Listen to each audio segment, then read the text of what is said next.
Everyone. तो आज हम पढ़ने जा रहे हैं लाइसोसोमल स्टोरेज डिसऑर्डर्स। तो चलो स्टार्ट करते हैं। तो ये जो डायग्राम आपको दिख रहा है ये लाइसोसोम का है, ठीक है। तो लाइसोसोमल स्टोरेज डिसऑर्डर पढ़ने से पहले हम थोड़ा ओवरव्यू जान लेते हैं लाइसोसोम का, ठीक है।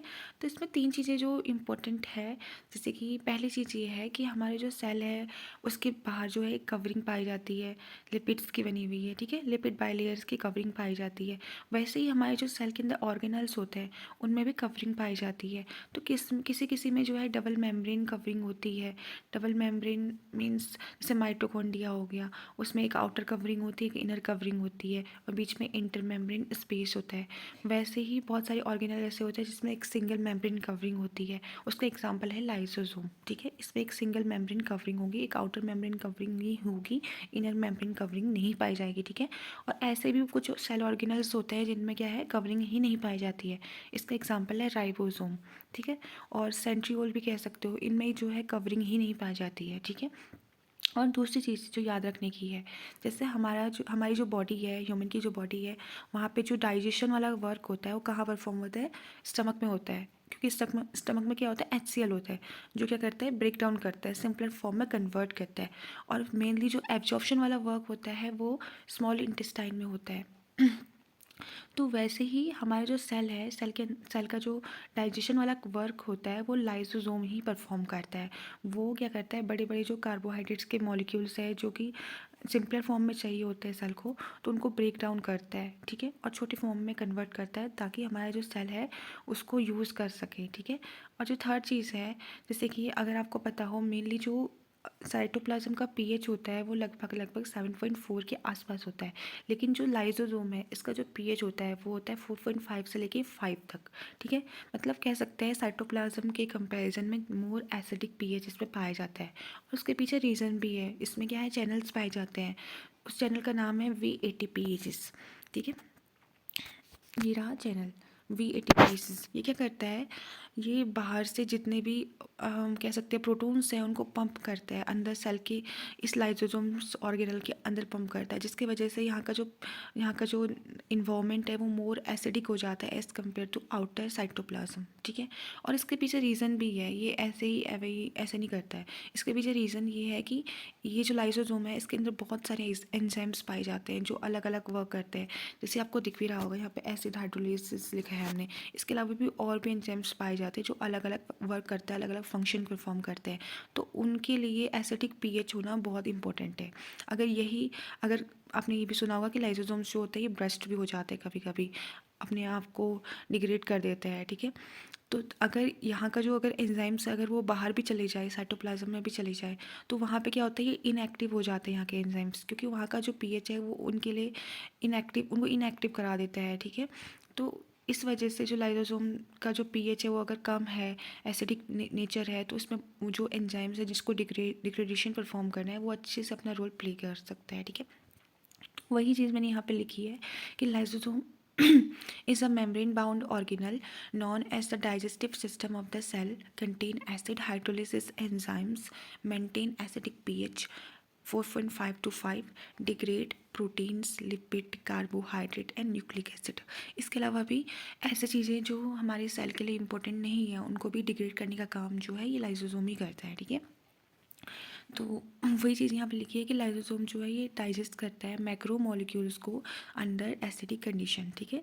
Macro molecules like proteins, lipid, carbohydrate, nucleic acid, ये सारे मैक्रो मॉलिक्यूल्स के अंदर ही आ जाते हैं। तो ये डायग्राम जो है ये लाइसोसोम का है। अगर आप देखोगे तो जैसे VATPases इसके बारे में मैंने बता दिया कि ये क्या करते हैं, एसिडिक नेचर्स को जो है मेंटेन करते हैं लाइसोसोम में। इसके अलावा देखोगे तो यहाँ पे बहुत सारे कैरियर चैनल्स पाए जा रहे हैं, देखिए। जैसे ये वाला जो है ये अमाइनो एसिड वाला चैनल देखने को मिल रहा है आपको, ये कुछ शुगर्स को ट्रांसपोर्ट करने के लिए चैनल्स है। ऐसे ही बहुत सारे चैनल्स अलग अलग चीज़ों के लिए पाए जाते हैं, जैसे अमाइनो एसिड हो गया, न्यूक्लियोसाइड ट्रांसपोर्टर, इम्यून रिसेप्टर्स, ये सारे क्या करेंगे। जैसे कि एक एग्जांपल लेके देखते हैं, जैसे ही हम GLUT6 का एग्जांपल लेते हैं, ठीक है।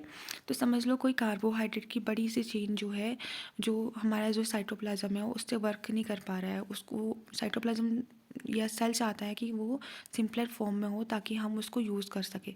तो वो क्या करेंगे, इस चैनल के थ्रू जो है लाइसोसोम्स के अंदर एंटर करेंगे, और लाइसोसोम्स के अंदर मेनली जो कह सकते हैं एंजाइम इसके लिए रिस्पॉन्सिबल है उसको छोटे फॉर्म में या सिंपलर फॉर्म में कन्वर्ट करने के लिए, वो क्या करेंगे, इसको सिंपलर फॉर्म में क्या है डिग्रेड कर देंगे, ठीक है। और जब वो डिग्रेडेशन हो जाएगा परफॉर्म, तो वही जो शुगर्स के जो छोटे मॉलिक्यूल्स हैं वो इसी चैनल से वापस बाहर आ जाएंगे, ठीक है। तो ये सिंपल सा वर्क है। ऐसे ही जो है अमाइनो एसिड हो गया या इम्यून रिसेप्टर या बाकी चीज़ों के लिए, जैसे यहाँ पे कोलेस्ट्रॉल का भी दिख रहा है आपको, इनमें भी यही चीज़ होगी। पर आप अगर आप सोचोगे कि ऐसा क्यों किया जा रहा है, क्यों मतलब इस लाइसोसोम के अंदर लाया जा रहा है, क्योंकि कार्बोहाइड्रेट या फिर कोलेस्ट्रॉल या और चीज़ें जो है ये तो हमारी सेल के लिए इंपॉर्टेंट है, तो इसको क्यों डिग्रेड किया जा रहा है सिंपलर फॉर्म में। तो इसका रीज़न ये है, क्योंकि अगर हमारे सेल उसको यूज़ ही नहीं कर पा रहा है तो क्या फ़ायदा उसको एग्रीगेट करके सेल के अंदर, ठीक है। और अगर हमारा जो सेल है अगर वो एक्सोसाइटोसिस के थ्रू उसको बाहर निकाल दे रहा है कि हटाओ इस गंदगी को जो काम ही नहीं आ रही है, तो इसके वजह से क्या होगा कि एक टाइम के बाद क्या है, डेफिशिएंसी हो जाएगी चीज़ों की। जैसे जो ग्लूट 6 है, अगर वो अपना वर्क नहीं कर पाएगा तो कल के दिन क्या होगा कि धीरे धीरे करके ग्लूकोज जो है उसको सेल बाहर निकालता रहेगा, क्योंकि वो चीज़ें वो अच्छे से परफॉर्म नहीं कर पा रहा है, कार्बोहाइड्रेट को ब्रेक डाउन नहीं कर पा रहा है। तो फिर क्या होगा कि कार्बोहाइड्रेट अच्छे से खाली बैलेंस नहीं हो पाएगा, और बाहर एक्स्ट्रा सेलुलर मेम्ब्रेन जो है या एक्स्ट्रा सेलुलर मैट्रिक्स है वहाँ पे भी उसका फंक्शन अच्छे से नहीं हो पाएगा, और वो क्या कहते हैं एक तरीके से जो है अनयूज़फुल चीज़ बन जाएगी। तो लाइसोसोम क्या करता है, उसको डिग्रेड करके छोटी फॉर्म पर कन्वर्ट करता है ताकि हमारा जो सेल है उसको रीयूज़ कर पाए, ठीक है। तो ये इसका रीज़न है। और जो लाइसोसोमल कह सकते हैं जो डिसीजेज़ होती है उसके पीछे रीज़न भी यही है। जैसे कि यहीं पे हम थोड़ा सा समझ जाते हैं इसका ओवरव्यू। समझ लो ये है ग्लूट 6, ठीक है। यहाँ से जो है कार्बोहाइड्रेट या शुगर्स का जो है ट्रांसपोर्ट हो रहा है सेल्स के अंदर, कह सकते हैं लाइसोसोम के अंदर, ठीक है। अब यहाँ अंदर आया तो समझ लो कोई कार्बोहाइड्रेट का टैग जो है वो यहाँ आ गया, ठीक है। अब वो यहाँ आने के बाद क्या है, उसका डिग्रेडेशन करेगा, जो एंजाइम उसके लिए रिस्पॉन्सिबल होगा उसको डिग्रेड करेगा, छोटी फॉर्म में कन्वर्ट करेगा, और जब छोटे फॉर्म में कन्वर्ट करेगा तो उसके बाद वो वही जो चीज़ है वो यहाँ से बाहर निकल जाएगी। लेकिन एक केस ऐसा भी तो हो सकता है कि जो शुगर है या कार्बोहाइड्रेट की चीज़ें हैं वो अंदर एंटर कर रही है लाइसोसोम के अंदर, लेकिन जो एंजाइम है वो अपना काम अच्छे से नहीं कर पा रहा है, वो एंजाइम्स को डिग्रेड नहीं कर पा रहा है, जिस वजह से क्या होगा कि वही जो कार्बोहाइड्रेट की या शुगर की चीज़ है वो यहाँ पर धीरे धीरे एक्यूमुलेट हो जाएंगी।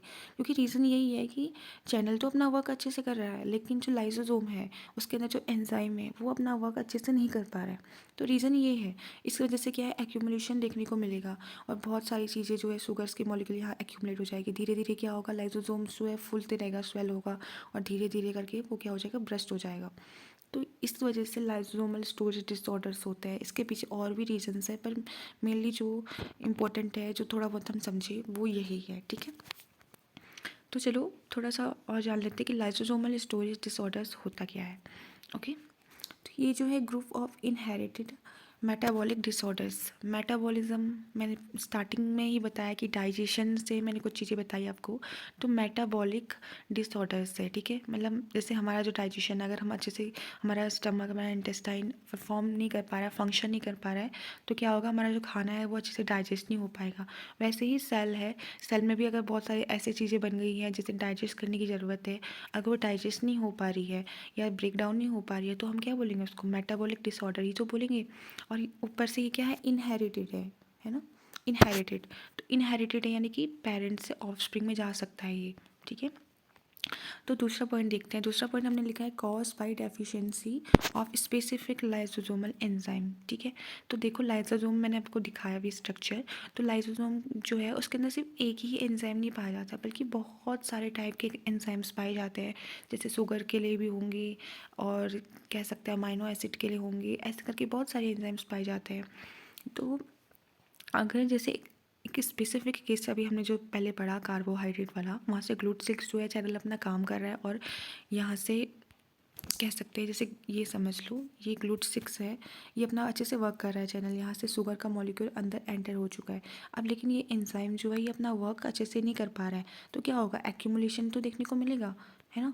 तो वही चीज़ ये बोल रहा है कि ये किस वजह से होता है कि डेफिशिएंसी हो जाती है स्पेसिफिक लाइसोसोमल एंजाइम्स में, या वो इनएक्टिव हो जाता है किसी तरह से, तो इस वजह से ये स्टोरेज डिसऑर्डर्स देखने को मिलता है।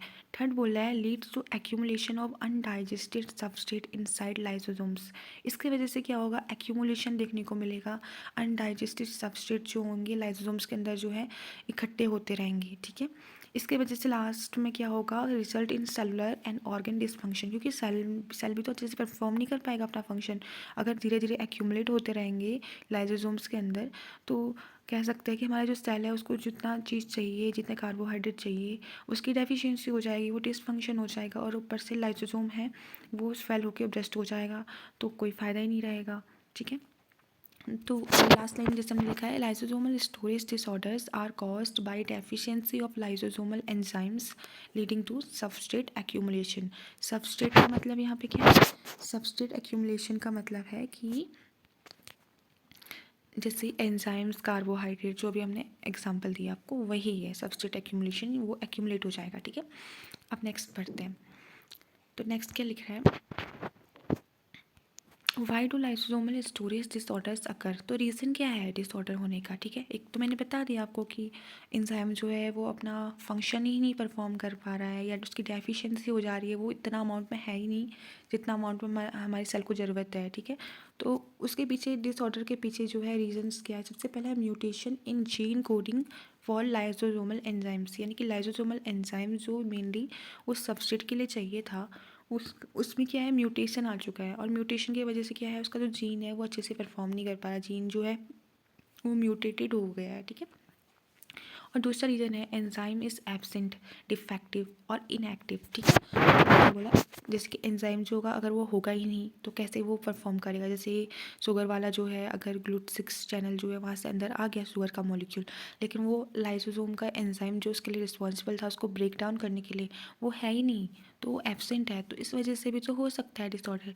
दूसरा है डिफेक्टिव हो चुका है, डिफेक्टिव का रीज़न जो हो सकता है, तो म्यूटेशन ही हो सकता है, या फिर इन्वामेंटल कुछ ऐसी चीज़ें हो गई है कि वो डिफेक्शन आ चुका है उसके अंदर। और थर्ड है इनएक्टिव हो चुका है, मतलब कुछ ना कुछ उसके पीछे रीज़न हो गया कि मतलब वो काम ही नहीं कर पा रहा है। अब अगला जो पॉइंट है वो है substrate can not be degraded. जो सबस्ट्रेट है वो डिग्रेड ही नहीं हो पाएगा, है ना, होगा ना, ऐसा ही होगा, एक्यूमुलेट हो जाएगा उसके अंदर, लाइसोसोम के अंदर। अगला है प्रोग्रेसिव एक्यूमुलेशन अकर। प्रोग्रेसिव एक्यूमुलेशन अकर का मतलब ये है कि धीरे धीरे क्या है, जैसे कि मैंने अभी फिर से वही एग्जांपल याद करो जो मैंने बताया स्टार्टिंग में, कि जो ग्लूट 6 है वहाँ से तुम्हारा जो शुगर के मॉलिक्यूल्स है वो अंदर एंटर करते जा रहे हैं, लेकिन चैनल तो अच्छे से वर्क कर रहा है, चैनल तो लेते रहेगा ना, जितने भी मॉलिक्यूल्स आएंगे उनको लेते रहेगा अंदर, लेकिन जो हमारा एंजाइम है वही वर्क नहीं कर पा रहा है। और वो एक बार अंदर आया फिर क्या होगा कि लाइसोसोम के अंदर भी ऐसा भी तो हो सकता है कि बहुत सारे शुगर के मॉलिक्यूल आके एक दूसरे के साथ ऐड हो जा रहे हैं, और ऐड हो जा रहे हैं तो एक्यूमुलेट हो जा रहे हैं, और वो उसको बाहर भी निकालो तो बाहर सेल में भी वो क्या ही करेगा, सेल में भी एक्यूमुलेशन ही देखने को मिलेगा कहीं पे, और इस वजह से सेलुलर जो है डिसफंक्शन आ जाएगा एक टाइम बाद, ठीक है। लास्ट ये लिखा है लाइसोसोम्स जो है इनलार्ज हो जाएगा और सेल जो है वो डैमेज हो जाएगा, ठीक है। और last point, most lysosomal storage disorder are autosomal recessive, ठीक है। ये पॉइंट तो अच्छे से याद कर लेना कि ऑटोसोमल रिसेसिव होते हैं, तभी तो जो है ऑफस्प्रिंग में जा पा रहे हैं, है ना। अगर वो डोमिनेंट होते तो सिर्फ इतना उसके चांसेस नहीं होते, लेकिन रिसेसिव वाले के बहुत चांसेस होते हैं। तो अब एक और चीज़ पढ़ लेते हैं कि अगर ऐसा कुछ हो जाता है, स्टोरेज डिसऑर्डर्स हो जाते हैं, तो इसके वजह से क्या क्या इफ़ेक्ट देखने को मिलते हैं। उसके बाद एट लास्ट हम क्या करेंगे, सारे एंजाइम्स को देखेंगे और बाकी चीज़ों को, उससे होने वाले डिसीज़ को देखेंगे, ठीक है। सबसे पहले एक्यूमुलेशन हो जाएगा लिपिड्स और कार्बोहाइड्रेट का। दूसरा है लाइसोसोम जो है वो स्वलन हो जाएंगे। थर्ड है नॉर्मल सेलुलर मेटाबॉलिज्म जो है वो डिस्टर्ब हो जाएगी। देखो यहाँ पे हमने पूरी बॉडी की नहीं, सेल की बात करी है, ठीक है। और उसके बाद neuron, liver, spleen are commonly affected, causes neuro degeneration because sphingolipid are abundant in neurons, ठीक है। ये आपको लाइन लास्ट में समझ में आएगी, क्योंकि ये है कि जब अगर हम जितने भी एंजाइम्स वगैरह देखेंगे और अगर हम शुगर के रिस्पेक्ट में देखेंगे तो जो है एट लास्ट जो चीज़ें बनती है वो सेरेमाइड बनता है। तो सेरेमाइड जो है स्पिंगो लिपिड्स से भी बनता है, ठीक है। और स्पिंगो लिपिड्स में अगर उससे जो डाइजेस्ट स्पिंगो लिपिड को सेरेमाइड में जो डाइजेस्ट करने वाले एंजाइम्स हैं अगर उसमें डेफिशिएंसी हो जाती है तो उस वजह से भी क्या है एक्यूमुलेशन देखने को मिलता है, ठीक है, और डिसीज़ देखने को मिलती है। तो और ये जो है स्पिंगोलिपिड्स वगैरह स्पिंगोमाइलिन वगैरह इसकी जो लेयर है या फिर माइलिन सीड्स जो है ये न्यूरॉन्स में पाई जाती है, ब्रेन में पाई जाती है, ठीक है। और लिवर वगैरह स्प्लीन वगैरह ऐसी जगहों में इसका इफेक्ट ज़्यादा होता है क्योंकि यहाँ पे स्पिंगोलिपिड्स और बाकी जो कार्बोहाइड्रेट माइटीज होती हैं जो कह सकते हैं इंपॉर्टेंट होती है वो सारी प्रेजेंट होती है ज़्यादा अमाउंट में। तो इन ऑर्गेनल्स भी नहीं कहेंगे, इन ऑर्गन्स या और जगहों पे जो है इसका इफेक्ट जो है बहुत ज़्यादा देखने को मिलता है। तो ये भी याद करने वाली चीज़ है, आप याद कर सकते हो कि न्यूरॉन लिवर स्प्लीन इन जगहों में इसका इफेक्ट जो है ज़्यादा मिलता है, ठीक है। एक बार और बोलो, न्यूरॉन लिवर स्प्लीन। ओके, अब एट लास्ट जो हमारा टॉपिक था हम उस पर आते हैं, मेजर लाइसोसोमल स्टोरेज डिसऑर्डर्स। देखो यहाँ पे जो है बहुत सारे डिसऑर्डर्स आपको देखने को मिल रहे होंगे, ये रहा। पर इतने सारे डिसऑर्डर्स जो है बिना आप किसी फैक्ट्स या और चीज़ों के थ्रू याद नहीं कर सकते हो, है ना। आपको इसके लिए जो है छोटे छोटे कुछ ऐसे ट्रिक्स चाहिए ताकि आप इसे याद कर सको। बट इससे भी सिंपल है कि आप इसको समझ के याद करो, क्योंकि अगर आप समझ के इसको याद करोगे तो आपको ये याद रहेगा हमेशा, ठीक है। अगर आप देखो ध्यान से तो एट लास्ट जो है जो बन रहा है वो बन रहा है सेरेमाइड। अगर आप सेरेमाइड का डायग्राम देखोगे ना तो आपको बहुत ईजिली सारी चीज़ें समझ में आ जाएगी, ठीक है। तो चलो इसको अच्छे से समझते हैं। तो देखो मैंने यहाँ ट्राई करा है कि मैं आप एक ऐसा डायग्राम बना पाऊँ जो आपको समझ में आ जाए अच्छे से, ठीक है। मुझे 2 मिनट दो। यस, ये क्या हो रहा है, 1 मिनट। हाँ,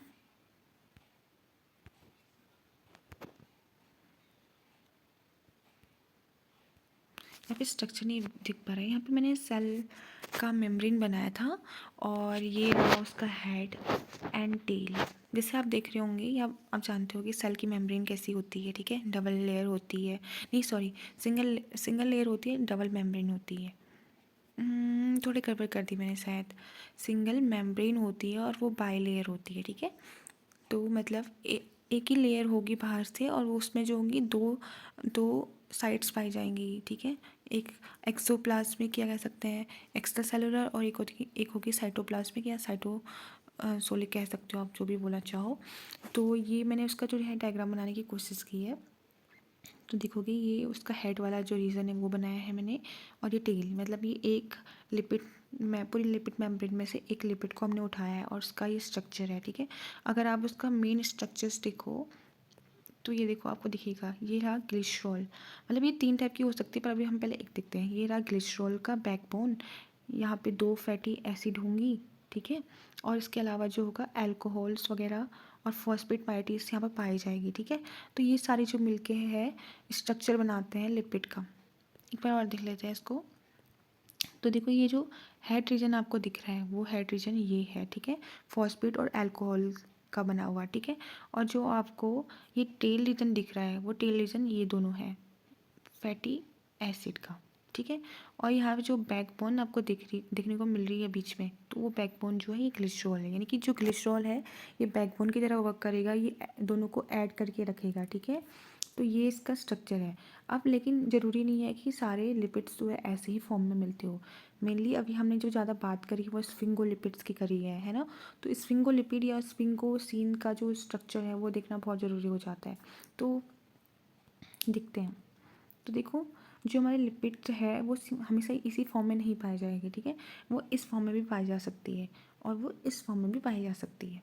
तो समझते हैं इनका स्ट्रक्चर। तो देखो जैसे यहाँ पे ग्लिसरॉल का बैकबोन था, वहाँ यहाँ पे जो है वो स्पिंगोसिन का बैकबोन पाया जा रहा है। जैसे यहाँ पे 2 फैटी एसिड पाई जा रही थी, यहाँ सिर्फ एक ही फैटी एसिड पाई जा रही है, क्योंकि एक जो टेल का वर्क है वो स्पिंगोसिन की बैकबोन ही कर दे रही है, ठीक है।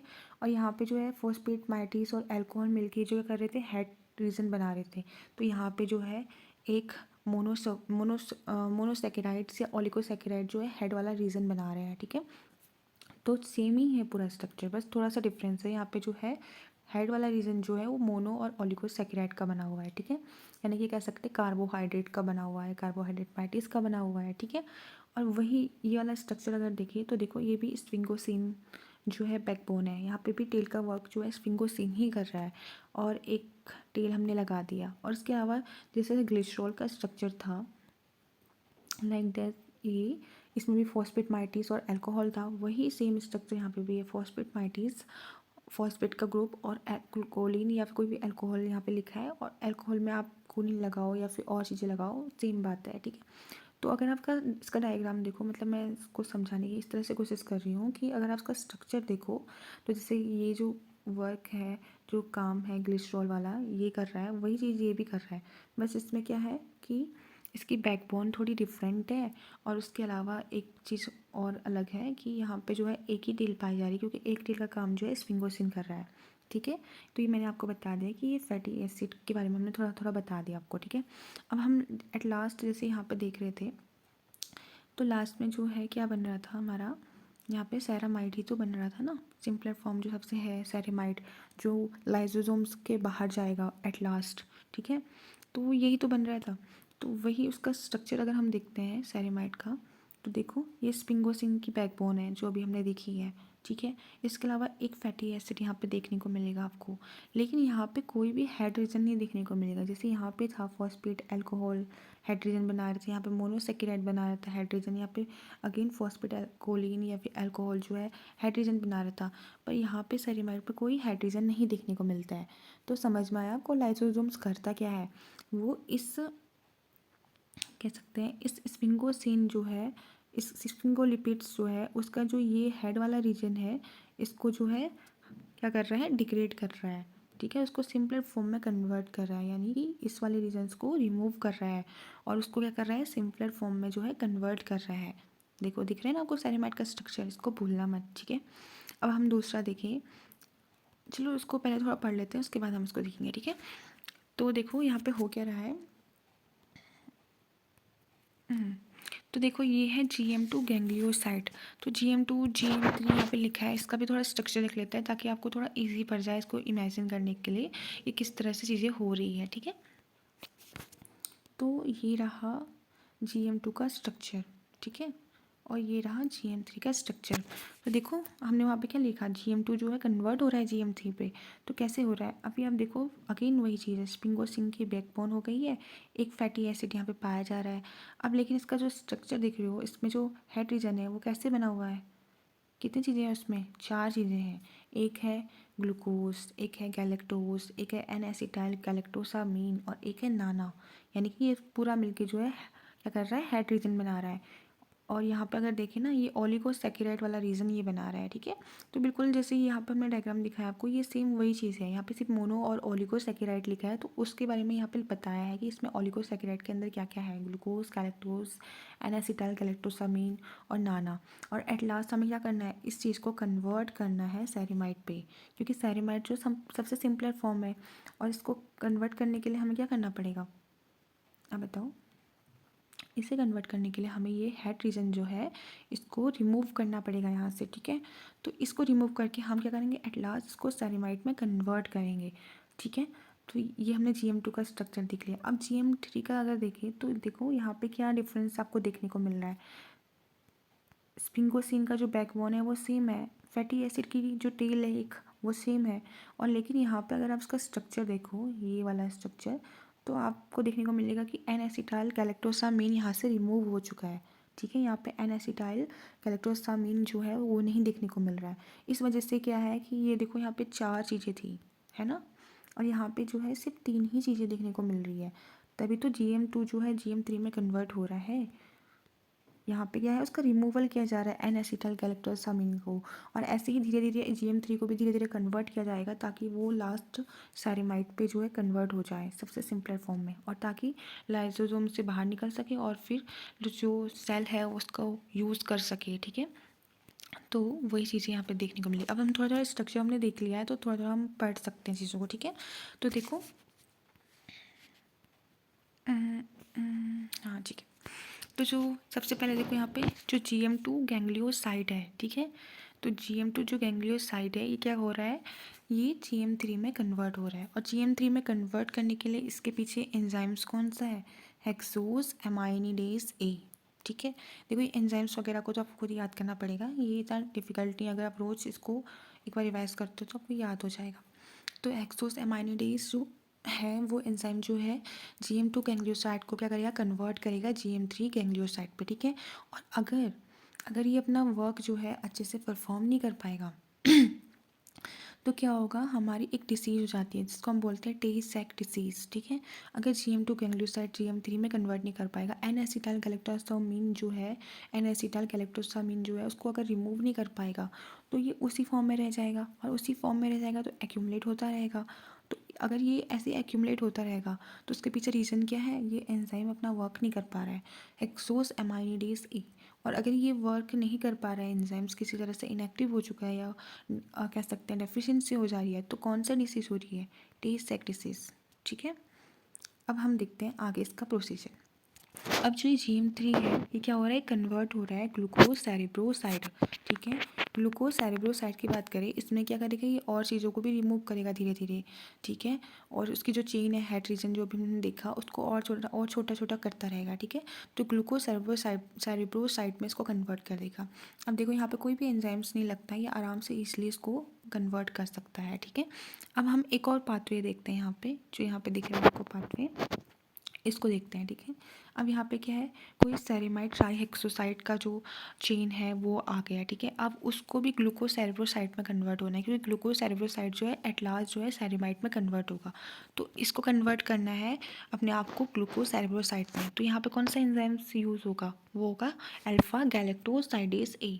ठीक है, अल्फा गैलेक्टोसाइडेज ए जो है यहाँ पे आएगा और ये क्या करेगा, सेरेमाइड ट्राईहेक्सोसाइड को जो है कन्वर्ट कर देगा ग्लूकोज सेरिब्रोसाइड पे। ठीक है, और अगर ये अपना वर्क अच्छे से परफॉर्म नहीं कर पाएगा तो कौन सी डिसीज़ होगी, फेवरी डिसीज़ होगी। ठीक है, अब देखो ये सारी चीज़ें हो चुकी हैं। ठीक है, एट लास्ट जो है हमारा ग्लूकोज सेरिब्रोसाइड बन चुका है, और लास्ट में हमें क्या करना है, सेरेमाइड ही उससे बनाना है। तो इस पे भी एक रेगुलेशन आ जाता है, यहाँ पे एक एंजाइम आता है, अगर वो एंजाइम अपना वर्क नहीं कर पाता है तो इसके वजह से क्या होगा, ग्लूकोज सेरिब्रोसाइड जो है वो भी सेरेमाइड में कन्वर्ट नहीं हो पाएगा। ठीक है, तो वो कौन सा एंजाइम है, वो है ग्लूकोज सेरिब्रोसाइडेज। देखो ये तो बहुत सिंपल है, ग्लूकोज सेरिब्रोसाइड को जो है साइमैट में कन्वर्ट करने के लिए एंजाइम का नाम भी देखो सेम ही है, साइडेज लिखा है, बस इसको कट करेगा तो ग्लूकोज सेरिब्रोसाइडेज। ठीक है, ये उसे कन्वर्ट कर देगा सेरीमाइड पे। और अगर ये अपना वर्क अच्छे से मतलब परफॉर्म नहीं कर पा रहा तो कौन सी डिसीज़ होगी, गॉचर। ओके, इसके बाद हम एक और पाथवे स्टार्ट करते हैं, और वो पाथवे है ये वाला। ठीक है, तो देखो अब यहाँ पे क्या है, सल्फेटाइड है। सल्फेटाइड भी कोई बड़ा सा एक मॉलिक्यूल होगा, शुगर से बना हुआ है। ठीक है, तो अब ये सल्फेटाइड जो है ये क्या होगा, कन्वर्ट होना है इसको गैलेक्टोज सेरिब्रोसाइड। देखो दोनों का नाम बहुत सिमिलर है, ये लेकिन ये ग्लूको है और ये है गैलेक्टोज से मिलके बना है, और ये ग्लूकोज से मिलके बना हुआ है। ठीक है, तो ये है सल्फेटाइड। सल्फेटाइड जो है इसे कन्वर्ट होना है गैलेक्टोज सेरिब्रोसाइड पे। ठीक है, तो उसके लिए कौन सा एंजाइम लगेगा, एराइल सल्फेटेज ए, ये एंजाइम लगेगा ताकि ये इसको कन्वर्ट कर पाए।